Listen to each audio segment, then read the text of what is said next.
हमारे साथ सीधे लाइव जुड़े हुए हैं। रविशंकर जी, सबसे पहले तो आपको बधाई, क्योंकि लगभग जब वोटिंग खत्म हो गई थी उसी दिन आप मुझे अपना प्रेडिक्शन बता रहे थे और आपका प्रेडिक्शन ऑन डॉट बिल्कुल सही निकला।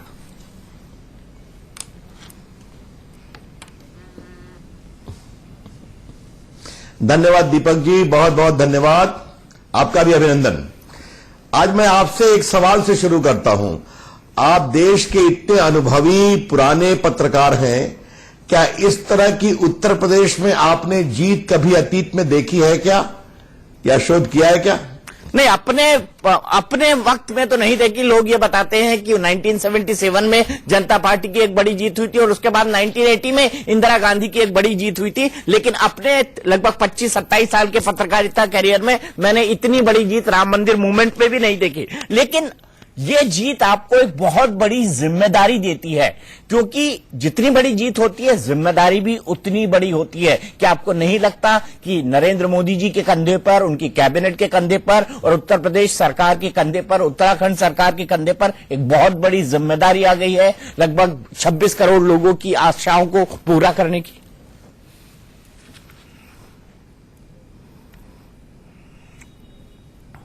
बिल्कुल, हमें अपनी जिम्मेवारी का एहसास है और हम प्रदेश की जनता के आशीर्वाद को बहुत विनम्रता से स्वीकार करते हैं।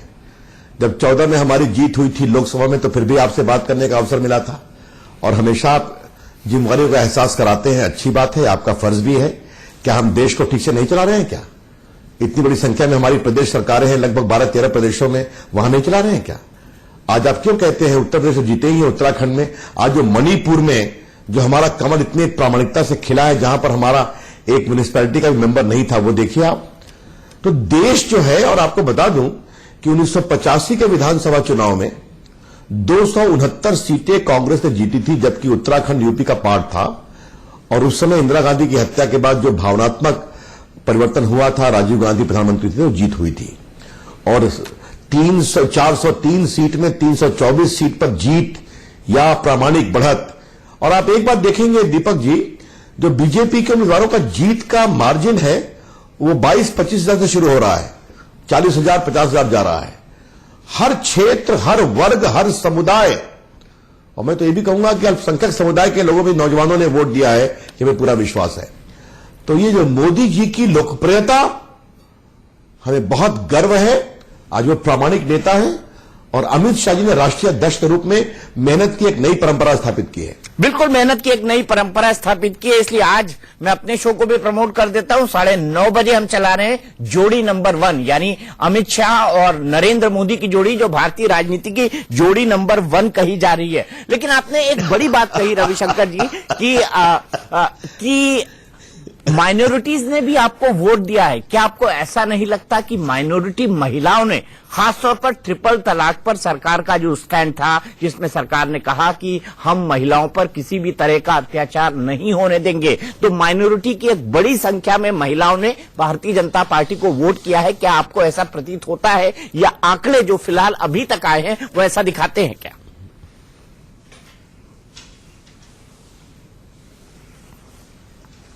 देखिए, मैं बिल्कुल आपने सही कहा। मैं सर्वे में देख रहा था, फील्ड में प्रचार कर रहा था और इसका असर दिखाई पड़ता था। हमने कहा था यह सवाल इबादत का नहीं है, धर्म का नहीं है, यह सवाल है नारी न्याय, नारी गरिमा, नारी समानता का। भारत के संविधान में बड़ी संख्या में मुस्लिम महिलाएं इस तरह से कहें 3 बार तलाक बोलो शादी खत्म।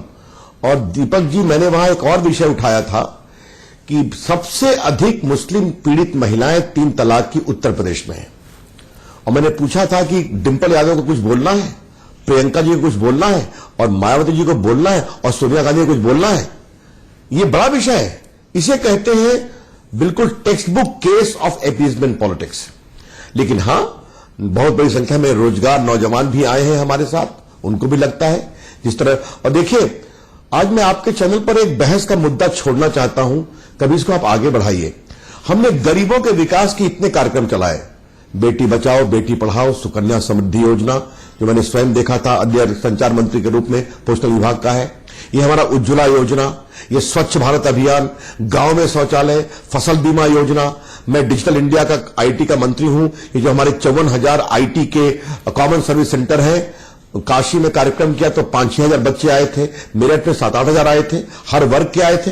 उनके सामने डिजिटल इंडिया का एक सपना दिखा, उसमें हमने क्या किसी हिंदू मुस्लिम में फर्क किया? क्या सबके लिए अवसर मिलना चाहिए, यही हम कहने की बात कर रहे हैं। तो लोगों ने देखा कि बाकी लोग टोकनिज्म की बात करते हैं और परिवार को बढ़ाते हैं, और यहां पर मोदी जी की सरकार सबके लिए काम करती है। और ये दोनों राजकुमार लड़के यूपी का साथ पसंद है। अब आप देखिए 7 पर राहुल गांधी की पार्टी सिमट गई है। अब कांग्रेस को क्या कहें, तो उससे अधिक तो हमारी अपना दल को वोट अधिक सीटें मिल गई, तो हमारी अपना दल को वोट अधिक सीटें मिल गई, 10-11 सीटें। तो कांग्रेस पार्टी का यह हाल हो गया।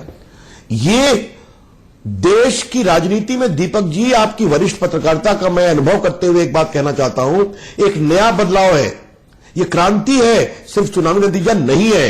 इसे समझिए, देश की राजनीति कहां जा रही है, इसका पड़ाव मील का पत्थर क्या होने वाला है। जी हाँ, मैं आपको नहीं समझेंगे, क्योंकि मैं इसलिए कह रहा हूं, आपके चल में देखा था कांग्रेस के लोग वही चिल्ला, वही अल्पसंख्यकवाद, यही बात, वही पुराना राग आलाप रहे हैं। तो ये बदलाव को नहीं समझ पा रहे हैं।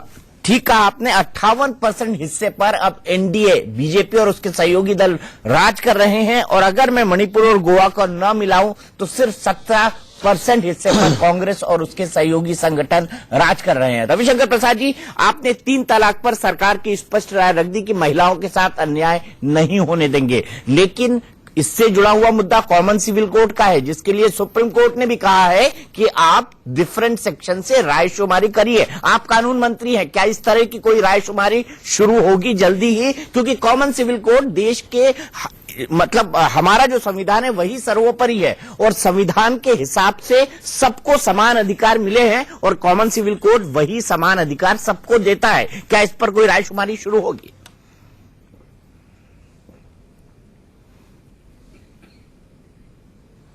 लॉ कमीशन कर रहा है इस पर, और हमने कहा है लॉ कमीशन से कि इस पर व्यापक से व्यापक रायशुमारी करें। आपको विरोध करना है उसका भी करिए, अगर आपको समर्थन करना है उसका भी करिए। हर पॉलिटिकल पार्टी को भी संदेश दिया गया है, वो भी अपनी बात कह रहे हैं, हर को और सबको छूट है। लेकिन आज आपने ये विषय उठाया है दीपक जी, तो सुप्रीम कोर्ट के तो कई निर्देश ही हैं। मैं आपसे एक बात पूछता हूं, देश में अपराध का कानून एक है कि नहीं, इंडियन पेनल कोड? देश में संपत्ति के हस्तांतरण का एक कानून है कि नहीं, ट्रांसफर ऑफ प्रॉपर्टी एक्ट? देश में कॉन्ट्रैक्ट करने का एक कानून है कि नहीं, कॉन्ट्रैक्ट एक्ट? देश में अगर आपको ट्रायल करना है तो सीआरपीसी में जाइए, आपको 2 भाइयों में अगर बंटवारे की लड़ाई करनी है तो सीपीसी में जाइए, court of civil procedure code में। तो कई कानून तो अपने आप चल रहे हैं। अब बाकी कानून के बारे में क्या करना है, कितना करना है, संविधान के निर्माताओं ने कहा था, सुप्रीम कोर्ट ने कहा है। इसलिए लॉ कमीशन व्यापक चर्चा संवाद के बाद जो अपनी अनुशंसा करेगा उस पर हम चर्चा करके कुछ कार्रवाई करने के बारे में विचार करेंगे। लेकिन ये चर्चा, ये सुनवाई, ये संवाद का काम लॉ कमीशन कर रहा है। ठीक है, आपने बताया लॉ कमीशन संवाद का काम कर रहा है, लेकिन रविशंकर प्रसाद जी, बीजेपी हमेशा से कहती थी कि मंदिर को कानून के जरिए हल किया जाए, राम मंदिर के इशू को। आज आपकी सरकार बीजेपी में उत्तर प्रदेश में भी है, जिसमें आपको तो कई तरह की अड़चनें आ सकती थी अगर उत्तर प्रदेश में बीजेपी की सरकार नहीं होती। आपकी सरकार केंद्र में भी है पूर्ण बहुमत के साथ, और रविशंकर प्रसाद रामलला का केस हाईकोर्ट में जीत चुके हैं एज ए लॉयर।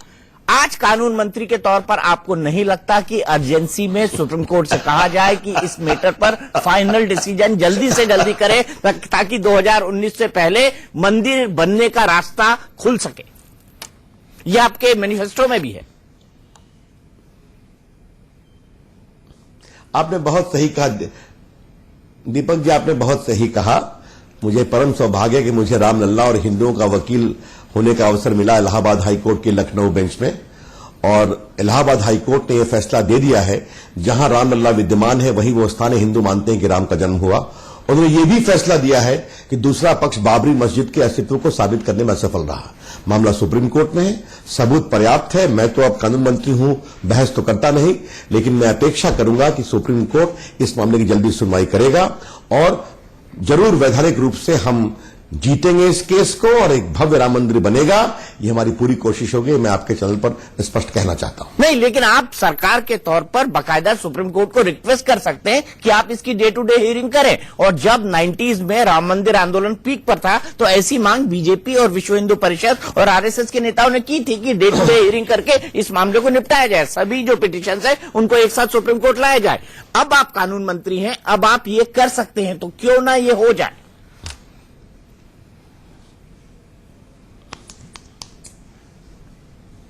आपने बहुत सही कहा, कुछ चीजें रविशंकर प्रसाद और सरकार पर छोड़ दीजिए। मैं हर चीजें टीवी चैनल पर चर्चा नहीं कर सकता। हम इस अपेक्षा को समझते हैं और हम इस बात की पूरी कोशिश करेंगे। इससे अधिक इस विषय पर आप मुझसे मत पूछिए। हमारा व्यापक कमिटमेंट आपको बता दिया कि हम कानून वैधानिक तरीके से बिल्कुल एक अच्छा निर्णय होगा। हमारे पास बहुत ही पर्याप्त सबूत है इसके लिए, मैं स्वयं उनको जानता हूं, हम जीतेंगे। लेकिन आपने जो बात कही वो हमारे ध्यान में है, उसकी हम चिंता करेंगे। एक आखिरी सवाल, क्या आज आपको लगता है कि बिहार और दिल्ली की हार की भरपाई हो गई?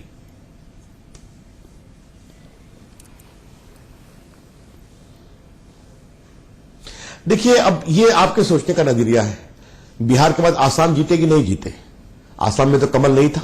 आप मुझे बताइए, जहां जहां नगर पालिका के चुनाव हुए हमने कांग्रेस पार्टी और एनसीपी का सफाया महाराष्ट्र में किया कि नहीं किया? उड़ीसा जो हमारे लिए बिल्कुल बंजर भूमि थी, वहां बीजेपी का कमल इतने तरीके से खिला कि नहीं खिला? कांग्रेस को हमने कहां ठेल दिया?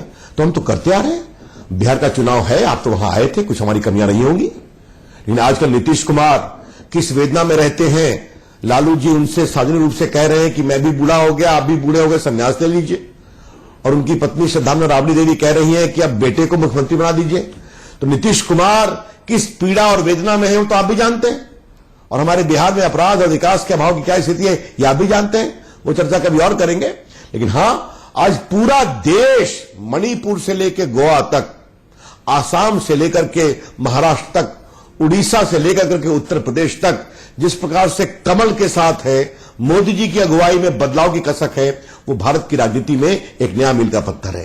एक बात मैं और कहूंगा, आपने जो कहा आप जोड़ी पर चला रहे हैं, अमित शाह जी जितनी मेहनत करते हैं, मैंने तो उनको उनका सहयोगी हूं, काम करने का अवसर मिलता है।